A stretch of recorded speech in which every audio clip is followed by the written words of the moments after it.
Muchas gracias por acompañarnos en hashtag SF Danza Millonaria. Estamos hablando de este video que en exclusiva Noticiero Guatevisión ha tenido acceso y lo hemos difundido desde la mañana. Debo decir, sorprendentemente, desde que lo revelamos en la mañana, comenzaron a haber varios ataques a la página web de guatevisión.com. Intentaron bajar varias veces la página. Ataques provenientes de distintos lugares del mundo, que es como operan algunos centros de ataque, net centers, como regularmente les conocemos. Estamos hablando de este caso del joven Mario Paz Baldetti, pero a ver, el caso del señor Paz Baldetti nos lleva un poco a la reflexión que planteaba Philip. ¿Dónde hay billetes de $200 en la economía guatemalteca? Parece que no hubiera. 200 quetzales. De 200 quetzales, ciertamente, porque los dólares hay controles más grandes. También la otra duda es, ¿qué va a pasar si se logra demostrar que el joven Paz Baldetti, como pareciera que fue, sabía de los negocios de su mamá? O de los negocios que hoy se están procesando. ¿Cuál es el futuro de él? Y ese es un tema que estábamos justamente platicando. Es decir, por más que ofenda este video, por más que duela saber que es el dinero de nuestros impuestos, como lo decías antes del corte comercial, realmente hay posibilidades de que pudiera caer una responsabilidad penal sobre este joven por haber gastado el dinero que ahora sabemos habría provenido de forma ilícita.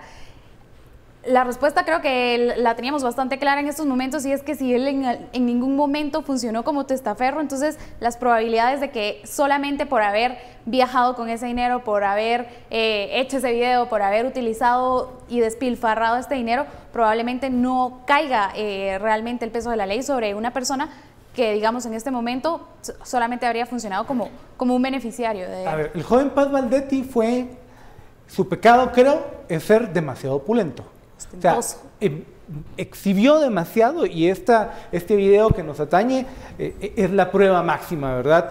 Escuchamos del comisionado Iván Velázquez cuando se presentó el caso cooptación del Estado, que sin referir nombres, pero de las evidencias uno entiende, que Otto Pérez vio una lancha mejor que la de él en Izabal, y fue y dijo: no me gusta esta, quiero esta otra. Y la otra referencia que hace de esos gastos innecesarios del robo que presuntamente hubo fue que se cerraban discotecas en Miami.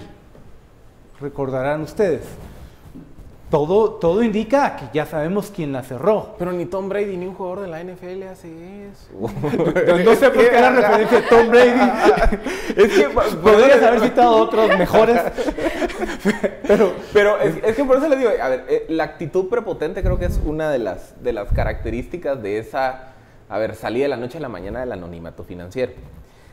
Pero les decía, digamos que está el problema de que hay una pared con la que topa la justicia, que es todo el tema de extinción de dominio. El tema de la responsabilidad penal de sus familiares. Lo que ocurre, técnicamente gastarse dinero que tenga un origen ilícito no es delito. El delito de lavado de dinero hace referencia a ocultar la procedencia o el movimiento del dinero. Entonces, digamos que también ahí hay como una pared con la que la persecución del delito de lavado de dinero en general topa. Y, o sea, si este niño se gastó, qué sé yo, $2 millones en los 4 años de gobierno del Patriota, si se los gastó, eso no es delito. Sería delito si él utilizó algún esquema financiero, de sociedades, de movimientos de cuentas, etcétera, etcétera, para ocultar el origen, transacciones y destino del dinero. ¿De dónde viene? ¿De dónde viene toda esta reflexión? Y esta no es una reflexión menor. Digamos que esta reflexión se ha tenido en Italia cuando se golpeó la mafia en los 70s y en los 80s, en Colombia con el combate al narcotráfico finales de los 90, principios del 2000, en general en Estados Unidos con el RICO Act, que es la ley contra la delincuencia organizada. Y digamos que siempre la reflexión sustantiva es, miren, si yo tengo al cabeza de una familia que es corrupto, narcotraficante, crimen organizado, etcétera, etcétera, y él capta enormes cantidades de dinero y sus familiares lo gastan, ¿debo yo imputar a los familiares o no? Los italianos tenían una filosofía agresiva, que los italianos decían, ¿saben qué? Vamos detrás de los familiares, porque al final los familiares se gozaron ese dinero. Cuando esa filosofía llegó a América, particularmente en Estados Unidos, toda la discusión que se dio en las cortes norteamericanas era decir, bueno, ¿hasta qué punto hay responsabilidad penal de parte de los hijos por lo que pudo haber cometido el papá? Es decir, el corrupto, el narcotraficante, era el papá, no el hijo. Entonces, eso empezó a generar toda la doctrina legal que yo no voy a perseguir o yo no puedo perseguir a los familiares que, es cierto, gozaron de los beneficios de los recursos, porque, a ver, ellos no cometieron el acto ilícito. El acto ilícito lo cometió su papá. Aunque lo sabían. Por eso le digo, ahí es donde, a ver, se ha generado toda esta doctrina, toda esta filosofía jurídica que es decir, bueno, si vos no participaste del lavado, yo no te voy a perseguir por habértelo gastado, porque realmente el delito lo cometió tu papá. O sea, digamos que a ver, otra vez, esta es una discusión que llevamos 30, 40 años de darse en el mundo. Y aquí es donde estamos viendo esta discusión materializada en el caso guatemalteco. Porque mucha gente está diciendo, sí, vayan, persíganlo y todo. Y yo creo que moralmente hay un argumento de decir, bueno, el niño tiene responsabilidad porque él sabía que ese dinero, a ver, cualquier cabeza sensata sabía que no tenía un origen lícito. Pero, como les digo, la doctrina de filosofía de derecho del mundo occidental ha sido, bueno, si el delito lo cometió la mamá, vayan a perseguir a la mamá, no tercericen la culpa. Y en este punto, digamos, yo sí coincido en que la persecución penal hacia estas personas es una pared, pero por el contrario yo creería que el tema de la ley de extinción de dominio es todo lo contrario. Me parece un camino mucho más allanado, digamos, para que pueda hacerse o los guatemaltecos recibir esta percepción de justicia al menos, porque si bien sabemos que penalmente, justamente hoy veíamos una publicación que decía que hay más o menos 71 recursos que están planteados en contra de los casos, particularmente de Roxana Valdetti, que no permiten que sigan avanzando. En el caso de los procesos que están apegados a la ley de extinción de dominio, estos hemos visto que sí han tenido cierto avance, y prueba de esto es que son más o menos 33 millones de quetzales los que Roxana Valdetti prácticamente ya perdió y que en estos momentos están siendo administrados por el Estado. Lo que en este momento no sabemos es si la Fiscalía, porque ha sido muy celosa en ese tema, estaba investigando al joven Paz Valdetti. De Mariano Paz hay un proceso legal en contra de él, hubo extinción, si no estoy mal, contra Mariano Paz, esposo de Roxana Valdetti.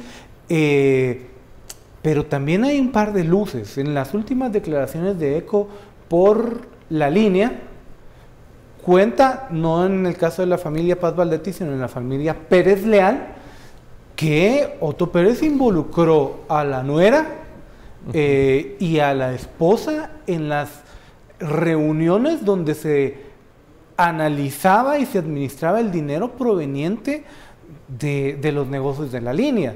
Es decir, ahí hay una luz de que puede haber algo. Ahí sí ya se cumplirían los presupuestos de lavado.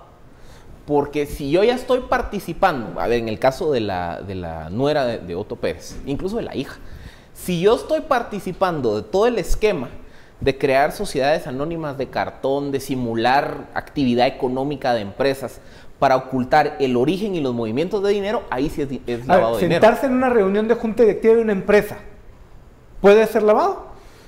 Es que depende del grado de participación.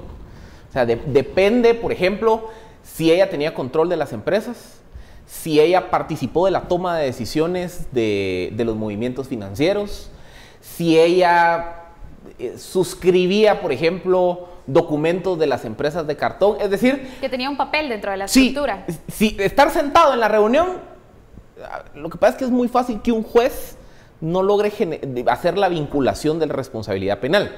Entonces, ahí es donde el Ministerio Público está obligado a dar un paso más allá de la declaración del testigo.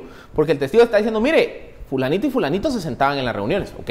Entonces, ahora el Ministerio Público lo que tiene que demostrar para realmente probar sustantivamente que hay delito es que había una participación más allá que estar sentado en las reuniones.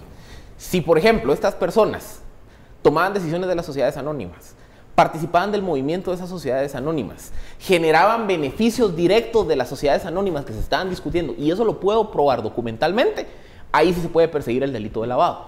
Porque ahí también nos enfrentamos con, a ver, una de las paredes, y por eso una de las funciones, o los principios, mejor dicho, del Ministerio Público es la objetividad.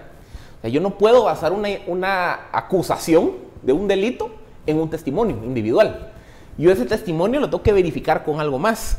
Y si yo no encuentro documentación o más testimonios que me verifiquen el testimonio del testigo original, a ver, por mucho que huela que tal vez ellos estuvieran vinculados, el principio de objetividad de la Fiscalía llama a decir, ¿sabes qué? Aguantate hasta a ver si aparece algo más concreto.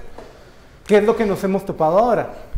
Y miren, el totalmente opuesto, pues tenemos a este joven, y hablamos de la hija de Otto Pérez, hablamos de la nuera de Otto Pérez, hablamos de doña Rosita Pérez Leal, y la gran pregunta sigue siendo, ¿y Otto Pérez Leal, alcalde de Misco? O sea, de todas, de las dos familias, el único que no aparece todavía es él. Y que, digamos, en su momento se ha intentado como por varias vías, creo que yo, llegar hasta él. En su momento lo vimos con la Fiscalía de Delitos Electorales, que fue justamente la que le emitió o solicitó la orden de arraigo en contra de Otto Pérez Leal, pero que de ahí ya no pasó. Es decir, hemos visto que se han emitido ya incluso algunas resoluciones del Tribunal Supremo Electoral en contra específicamente de la comuna de Misco o de la participación política del Partido Patriota en Misco. Y realmente los avances que se han tenido en esta investigación yo creería que son muy pocos y podría considerarse casi igual de opulento o igual de ostentoso que el caso de Mario Paz Baldetti.